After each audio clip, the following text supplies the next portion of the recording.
ರಾತ್ರಿ 3ರಿಂದ 5 ಗಂಟೆಯ ನಡುವೆ ಮೂತ್ರ ವಿಸರ್ಜನೆಗೆಂದು ನಿಮ್ಮ ನಿದ್ರೆಗೆ ಭಂಗವಾಗುವುದು ಕೇವಲ ದೈಹಿಕ ಅಗತ್ಯವಲ್ಲ.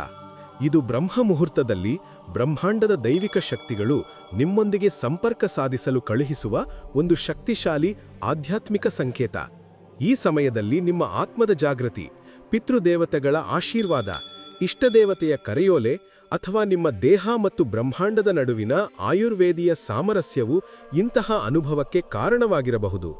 ಇದನ್ನು ದೈವಿಕ ಅವಕಾಶವೆಂದು ಪರಿಗಣಿಸಿ ಕೇವಲ ಶೌಚಾಲಯಕ್ಕೆ ಹೋಗಿ ಮಲಗುವ ಬದಲು ಈ ಒಂದು ಸಣ್ಣ ಕೆಲಸ ಮಾಡಿ ನಿಮ್ಮ ಜೀವನದಲ್ಲಿ ನೀವು ಊಹಿಸಲಾಗದ ಅದ್ಭುತ ಬದಲಾವಣೆಗಳನ್ನು ಕಾಣಬಹುದು.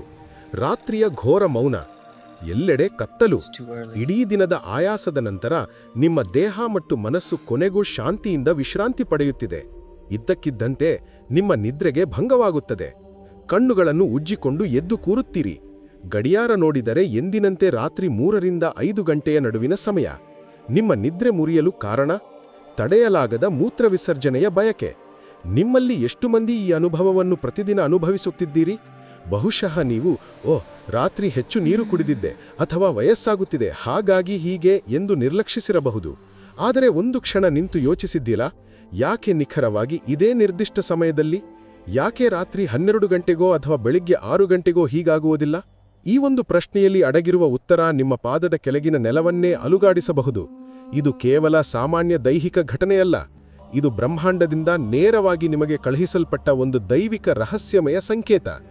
ಇದುವರೆಗೂ ನೀವು ನಿರ್ಲಕ್ಷಿಸುತ್ತಾ ಬಂದಿರುವ ಒಂದು ಕರೆ.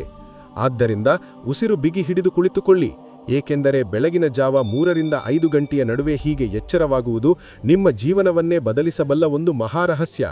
ಇದು ನಿಮ್ಮ ಆತ್ಮದೊಂದಿಗೆ ಸಂಪರ್ಕ ಸಾಧಿಸುವ ಅದ್ಭುತ ಸತ್ಯ.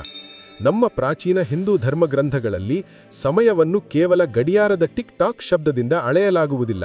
ಸಮಯವನ್ನು ಒಂದು ಜೀವಂತ ಶಕ್ತಿ ಎಂದು ಪರಿಗಣಿಸಲಾಗಿದೆ. ಇಡೀ 24 ಗಂಟೆಗಳಲ್ಲಿ ಅತ್ಯಂತ ಶಕ್ತಿಶಾಲಿ, ಪವಿತ್ರ ಮತ್ತು ರಹಸ್ಯಮಯವಾದ ಸಮಯವೆಂದರೆ ಅದುವೇ ಬ್ರಹ್ಮಮುಹೂರ್ತ, ಅಂದರೆ ಬೆಳಗಿನ ಜಾವ 3ರಿಂದ 5 ಗಂಟೆಯ ನಡುವಿನ ಸಮಯ. ಬ್ರಹ್ಮ ಎಂದರೆ ಸೃಷ್ಟಿಕರ್ತ, ಮುಹೂರ್ತ ಎಂದರೆ ಸಮಯ. ಇದು ಸ್ವತಃ ಪರಮಾತ್ಮನ ಸಮಯ. ಈ ಸಮಯದಲ್ಲೇ ಸೃಷ್ಟಿಯ ಶಕ್ತಿಗಳು ತಮ್ಮ ಉತ್ತುಂಗದಲ್ಲಿರುತ್ತವೆ. ಇದು ರಾತ್ರಿಯ ಕತ್ತಲು ಕರಗಿ ಬೆಳಕು ಮೂಡಲು ಸಿದ್ಧವಾಗುವ ಸಂಧಿಕಾಲ. ಈ ಪವಿತ್ರ ಸಮಯದಲ್ಲಿ ದೇವತೆಗಳು, ಋಷಿಗಳು ಮತ್ತು ಸಿದ್ಧಾತ್ಮಗಳು ಸೂಕ್ಷ್ಮ ರೂಪದಲ್ಲಿ ಭೂಮಿಯ ಮೇಲೆ ಸಂಚರಿಸುತ್ತಾರೆ ಎಂದು ನಂಬಲಾಗಿದೆ. ಬ್ರಹ್ಮಾಂಡದ ಎಲ್ಲಾ ಸಕಾರಾತ್ಮಕ ಶಕ್ತಿಗಳು ಭೂಮಿಗೆ ಅತ್ಯಂತ ಸಮೀಪದಲ್ಲಿರುತ್ತವೆ. ನೀವೇ ಗಮನಿಸಿ ನೋಡಿ, ಆ ಸಮಯದಲ್ಲಿ ಗಾಳಿಯಲ್ಲಿ ಒಂದು ವಿಭಿನ್ನವಾದ ತಂಪು, ಒಂದು ವಿವರಿಸಲಾಗದ ಪವಿತ್ರತೆ ಮತ್ತು ಶಾಂತಿ ತುಂಬಿರುತ್ತದೆ. ಪಕ್ಷಿಗಳ ಚಿಲಿಪಿಲಿಯೂ ಕೂಡ ಈ ದೈವಿಕ ಸಮಯವನ್ನು ಸ್ವಾಗತಿಸುವಂತೆ ಇದರ ನಂತರವೇ ಪ್ರಾರಂಭವಾಗುತ್ತದೆ. ಈಗ ನೀವು ಯೋಚಿಸುತ್ತಿರಬಹುದು, ಈ ಎಲ್ಲ ಆಧ್ಯಾತ್ಮಿಕ ವಿಚಾರಗಳಿಗೂ ನನ್ನ ಮೂತ್ರ ವಿಸರ್ಜನೆಯ ಬಯಕೆಗೂ ಏನು ಸಂಬಂಧ? ಸಂಬಂಧವಿದೆ, ಬಹಳ ಆಳವಾದ ಸಂಬಂಧವಿದೆ. ಬ್ರಹ್ಮಾಂಡದ ಈ ಉನ್ನತ ಶಕ್ತಿ ನಿಮ್ಮೊಂದಿಗೆ ಸಂಪರ್ಕ ಸಾಧಿಸಲು ಬಯಸಿದರೆ ಅದು ನೇರವಾಗಿ ನಿಮ್ಮ ಮುಂದೆ ಬಂದು ನಿಲ್ಲುವುದಿಲ್ಲ. ಅದು ನಿಮ್ಮ ದೇಹವನ್ನೇ ಮಾಧ್ಯಮವಾಗಿ ಬಳಸಿಕೊಂಡು ನಿಮ್ಮನ್ನು ಎಚ್ಚರಗೊಳಿಸುತ್ತದೆ. ನಿಮ್ಮನ್ನು ಗಾಢ ನಿದ್ರೆಯಿಂದ ಎಚ್ಚರಗೊಳಿಸಲು ಆ ದೈವಿಕ ಶಕ್ತಿಗೆ ಇರುವ ಅತ್ಯಂತ ಸುಲಭವಾದ ಮತ್ತು ನೈಸರ್ಗಿಕ ಮಾರ್ಗವೆಂದರೆ ನಿಮ್ಮ ದೇಹದಲ್ಲಿ ಮೂತ್ರ ವಿಸರ್ಜನೆಯ ತೀವ್ರ ಬಯಕೆಯನ್ನು ಸೃಷ್ಟಿಸುವುದು. ಇದು ರೋಗವಲ್ಲ, ಇದೊಂದು ಸಮಸ್ಯೆ ಅಲ್ಲ, ಇದೊಂದು ದೈವಿಕ ಅಲಾರ್ಮ್ ಕ್ಲಾಕ್. ಏಳು, ಎಚ್ಚರಗೊಳ್ಳು, ನಾನು ನಿನ್ನೊಂದಿಗೆ ಮಾತನಾಡಲು ಬಯಸುತ್ತೇನೆ ಎಂದು ಮೊಳಗುವ ಒಂದು ದೈವಿಕ ಗಂಟೆ. ಆದರೆ ನಾವೇನು ಮಾಡುತ್ತೇವೆ? ಇದನ್ನು ಕೇವಲ ದೈಹಿಕ ಅಗತ್ಯವೆಂದು ಭಾವಿಸಿ ಶೌಚಾಲಯಕ್ಕೆ ಹೋಗಿ ಮತ್ತೆ ಬೆಚ್ಚಗೆ ಮಲಗಿಬಿಡುತ್ತೇವೆ.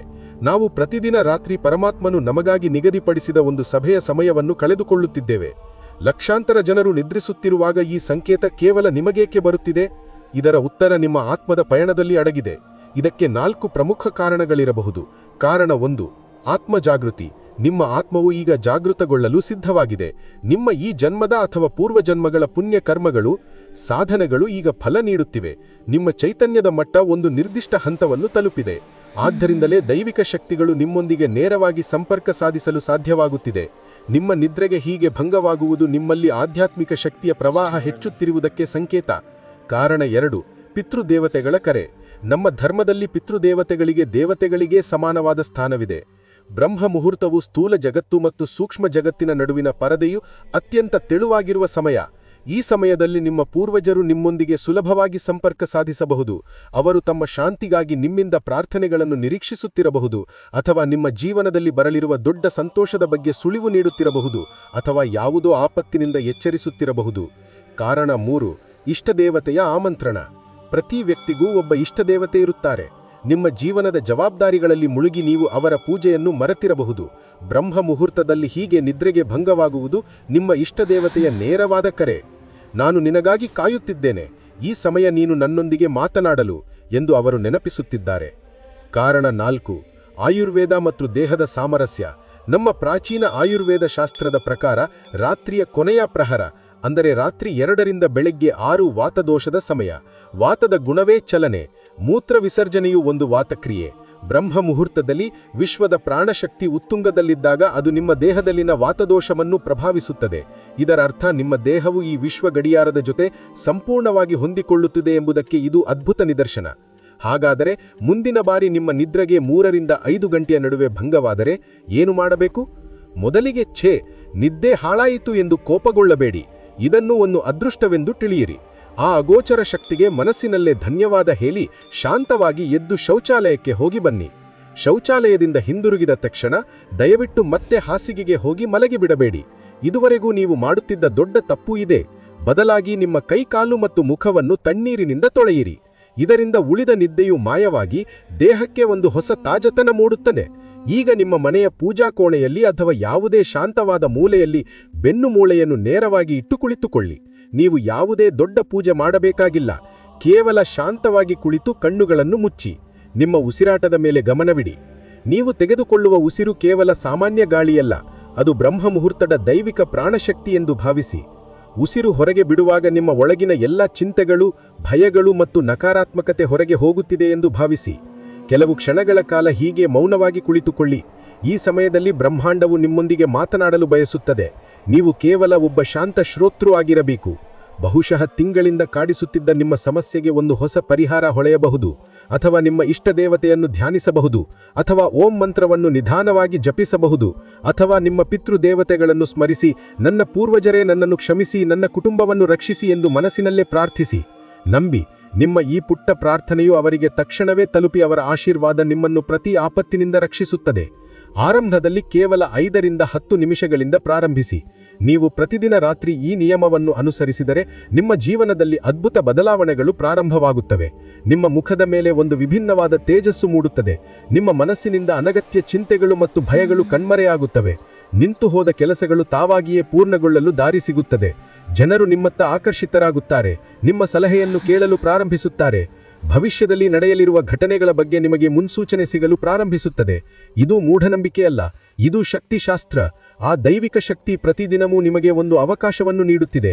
ಅದು ಪ್ರತಿದಿನ ನಿಮ್ಮ ಬಾಗಿಲು ತಟ್ಟುತ್ತಿದೆ. ಈಗ ನಿಮಗೆ ಗೊತ್ತಾಯಿತು, ನಿಮ್ಮ ನಿದ್ರೆಗೆ ಭಂಗವಾಗುವುದು ಸಮಸ್ಯೆಯಲ್ಲ, ಅದು ನಿಮ್ಮ ಜೀವನದ ಅತಿದೊಡ್ಡ ಪರಿಹಾರ. ಇದು ನೀವು ಒಬ್ಬ ಸಾಮಾನ್ಯ ವ್ಯಕ್ತಿಯಲ್ಲ ಎಂಬುದಕ್ಕೆ ಸಂಕೇತ. ನಿಮ್ಮ ಜೀವನಕ್ಕೆ ಒಂದು ಉನ್ನತ ಆಧ್ಯಾತ್ಮಿಕ ಗುರಿ ಇದೆ. ಈ ಘಟನೆಗೆ ಹೆದರಬೇಡಿ, ಇದನ್ನು ಅಪ್ಪಿಕೊಳ್ಳಿ. ಇದು ಬ್ರಹ್ಮಾಂಡದಿಂದ ನಿಮಗಾಗಿ ವಿಶೇಷವಾಗಿ ಕಳುಹಿಸಲ್ಪಟ್ಟ ಒಂದು ಪ್ರೇಮ ಪತ್ರ. ಆದ್ದರಿಂದ ಮುಂದಿನ ಬಾರಿ ರಾತ್ರಿಯ ಮೌನದಲ್ಲಿ 3ರಿಂದ 5 ಗಂಟೆಯ ನಡುವೆ ನಿಮ್ಮ ಕಣ್ಣುಗಳು ತೆರೆದುಕೊಂಡರೆ ನಕ್ಕು ಮನಸ್ಸಿನಲ್ಲಿ ಹೇಳಿ, ಈ ಕರೆ ಯಾರದೆಂದು ನನಗೆ ತಿಳಿದಿದೆ, ನಾನು ಸಿದ್ಧನಾಗಿದ್ದೇನೆ. ಈ ಜ್ಞಾನ, ಈ ರಹಸ್ಯ ನಮ್ಮ ಪೂರ್ವಜರು ನಮಗೆ ನೀಡಿದ ನಿಧಿ.